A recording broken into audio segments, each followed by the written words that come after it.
Radio Free Rohingya.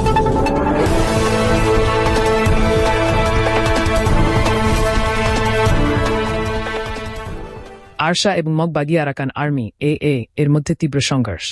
আরএফআর 14 December 2025।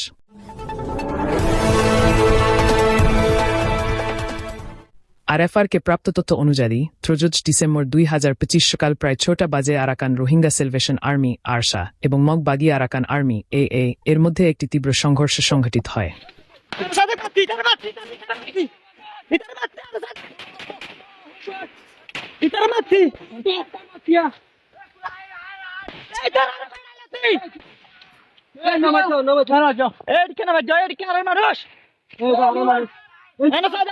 প্রত্যক্ষদর্শীদের মতে এই সংঘর্ষে এর 17 জনের বেশি যোদ্ধা নিহত হয়েছেন এবং 5 জন আহত হন। আহতদের চিকিৎসার জন্য মংদাউতে স্থানান্তর করা হয়েছে। এর এই গ্রুপে 100 জন সদস্য ছিলেন, বাকি সদস্যরা পিছিয়ে গিয়ে পালিয়ে যান। তদুপরি প্রত্যক্ষদর্শীরা জানিয়েছেন যে আরশা কোনো জনহানির সম্মুখীন হয়নি এবং তারা কোনো ক্ষতি ছাড়াই নিরাপদে তাদের গন্তব্যে পৌঁছেছে।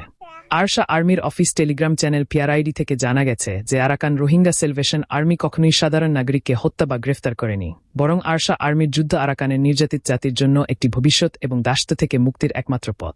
আরএফআর মিডিয়ার প্রতিবেদকাদি ভূমিতে আরাকানের বর্তমান পরিস্থিতি এবং নিরপরাধ রোহিঙ্গা জাতির সেবায় তাদের দায়িত্বশীল সাংবাদিকতামূলক প্রচেষ্টা অব্যাহত রাখছেন।